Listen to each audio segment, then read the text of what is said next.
Hi, it's Alaska Granny. Cold weather is here whether we like it or not, so it's a great time to go over your prepping supplies, whether it's your get-home bag, your bug-out bag, or just your emergency supply stockpile that you have in your home. Here are some ideas for emergency lights, emergency heat, emergency shelters, and even a few little tips and tricks on how you might be able to prepare your food in a power outage. One way to stay warm in an emergency is to make a car heater.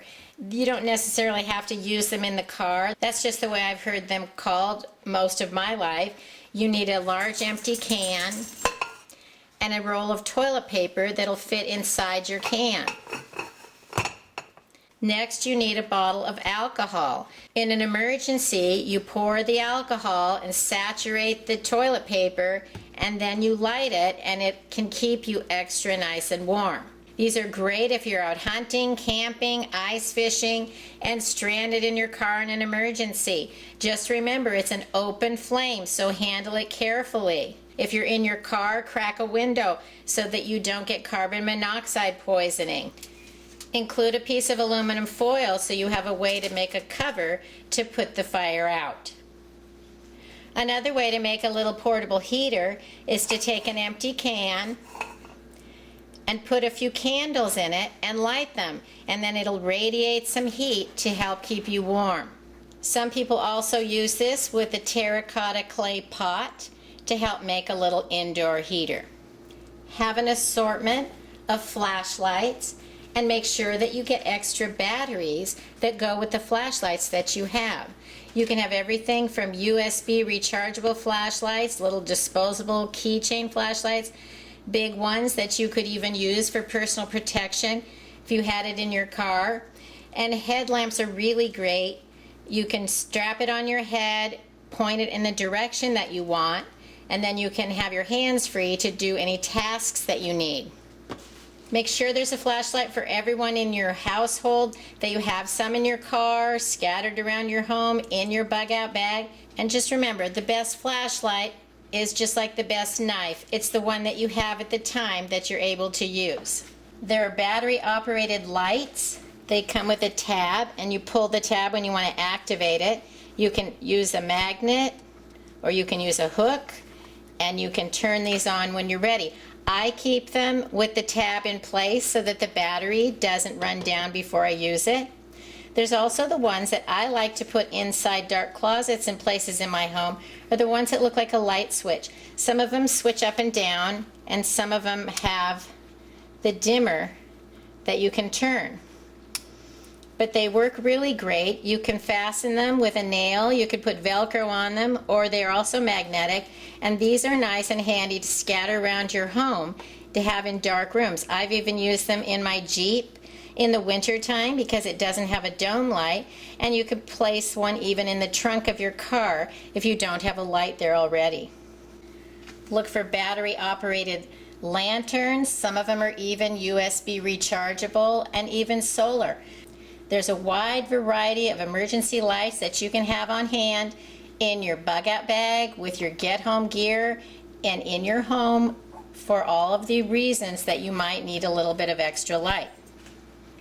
Oil lamps are a great way to have a lot of light in a power outage if you're camping or in an off-grid situation. Lamp oil doesn't expire if you keep it in the original container, you keep it sealed up tightly. It should last indefinitely. How much lamp oil should you store? If you used your oil lantern for 4 hours every day, you could use about 1 quart would last a month. So that's a good way to determine how much extra lamp oil you would want to have with your prepping supplies. Oil lamps give a better, brighter, more consistent light than a candle. But remember, they're still an open flame and you need to treat them with respect.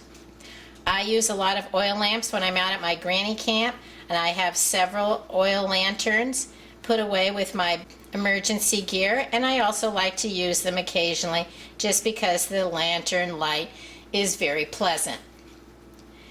I made a video on how to trim your wick to get the most light out of an oil lamp. I'll put a link to that video in case you want to learn more about how to trim the wick of an oil lamp. My favorite oil lantern of all is the Aladdin. It's quite expensive, but it does a beautiful job of lighting an entire room, and it also can provide heat. The Aladdin lantern was the perfect solution when we lost power for several days. It provided light for the entire room and gave us enough heat that we were comfortable to remain in our home during a power outage emergency. Remember to include matches and lighters so that you can light your oil lamps. Candles are a cheap and easy way to add light in an emergency. You can put emergency candle kits together, store some candles with some matches in a jar. You can make a lantern with a jar. You can find little lanterns and candle holders. Even at a place like the Dollar Tree, you can find the very large candles, which are sometimes called religious candles, that will burn for up to 80 hours, and all kinds of candles in between, from long tapered candles, votive candles, and even look for some of the battery operated candles. They give you the look of a candle, but they're safer because you don't have an open flame. Some of the battery candles that I found at the Dollar Tree have been very good. They're nice and bright, and there's no risk of starting a fire, so they're safe to use around children and pets. Make sure you include matches and lighters with your candles so that you're able to light them when you need them. Glow sticks are a great way to add some emergency light. You can pick them up inexpensively at somewhere like the Dollar Tree. You can even get big long ones, but remember, these are more like toys. If you want one in a real emergency situation that can burn for maybe 12 hours, you want to get a high quality emergency type glow stick. How do glow sticks work? Well, they have two chemicals in them. You can see there's a capsule in the middle.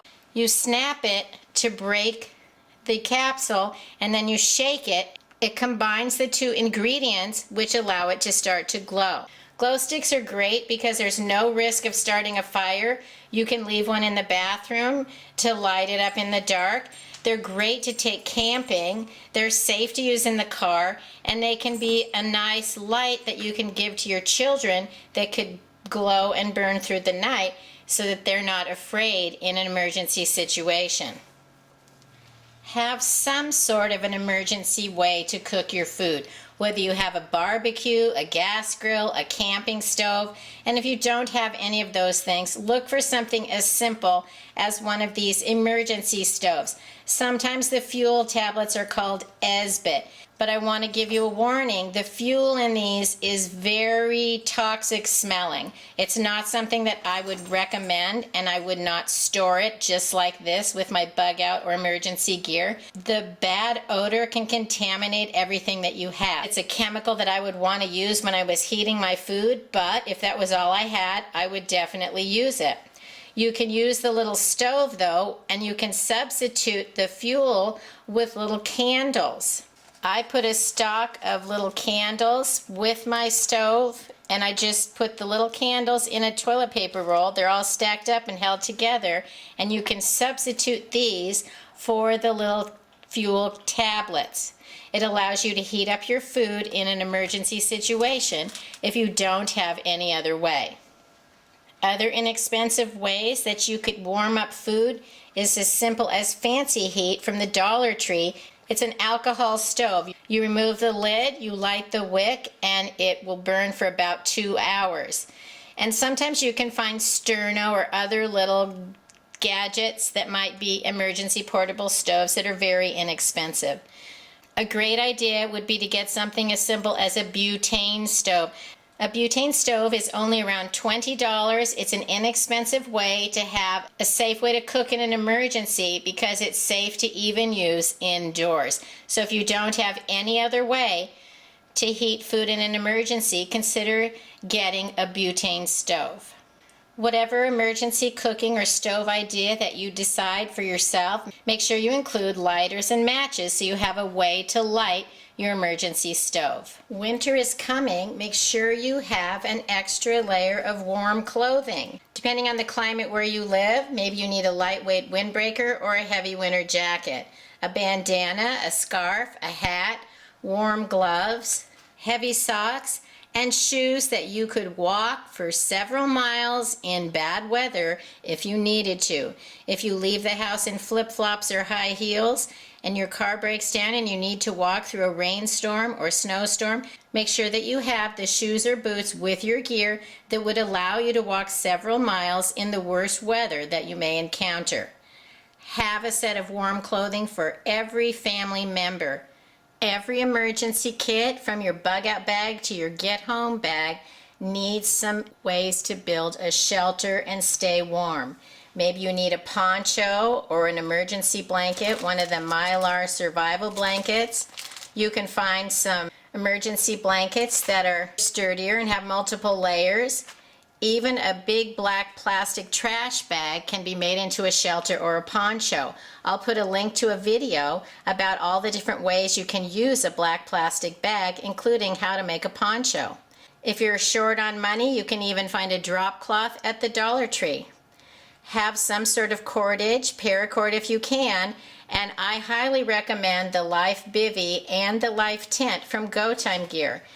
They're a high quality, ready to use kit that includes everything from some cordage to a whistle. The Life Bivy is like an emergency sleeping bag. It's multiple layers, it's reusable, and it's very sturdy.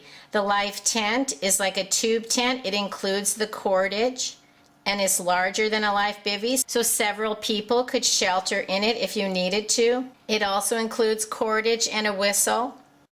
The Life Bivy is probably my favorite. You can climb in it even in your car if you're stranded, and it can reflect back your body heat and keep you warm. It comes with some paracord and an emergency whistle, and you can dry it out and reuse it if you need to. It's very sturdy, and look, I packed some other little emergency gear inside with my Life Bivy. This Life Bivy I keep in my car, and inside of it I've also packed a cotton ball with Vaseline, a votive candle, a lighter, and a multi-tool. You can use the lighter to light the little candle and give you a little bit of warmth and heat in an emergency. Having a bit of light and a bit of heat can make all of the difference in an emergency. And it's nice because it already comes with some cordage and a whistle. I'll leave a link to a video I made about how to use a whistle in an emergency if you need to signal for help. One thing I did notice about the Life Tent and the Life Bivy, there's a drawstring, the barrel clasp on the cord, and the whistles on the end, but don't use the whistle for a pull on the cord, because you don't want the whistle to come off. It's not designed to be a zipper pull or a drawstring pull. It's designed to be a whistle for an emergency. Hand warmers are a must-have for every emergency kit. Keep them in the original package, and when you tear them open, there's little packs inside, and then you shake them around, and when the oxygen hits them is what activates them. They do expire if they become exposed to the air. If you feel that your package is still flexible, they're still good. It's best to keep them in the original package, or when I put them in my go bags, I keep them in a Ziploc bag to help give an extra layer so that they don't get punctured. You can find them for hand warmers, body warmers, toe warmers. They're all different kinds. Look over, choose some kinds that you would like. Put them in your bug-out bag, your get-home bag. Keep them even in your winter coat pockets and with any of your gear that you're heading outside for the day. Gather up some cold weather gear, some cold weather clothing, and be ready and prepared for whatever comes your way. If you enjoyed my video, I hope you'll share it with someone else who you think might like it. Learn more at alaskagranny.com, and please subscribe to the Alaska Granny channel.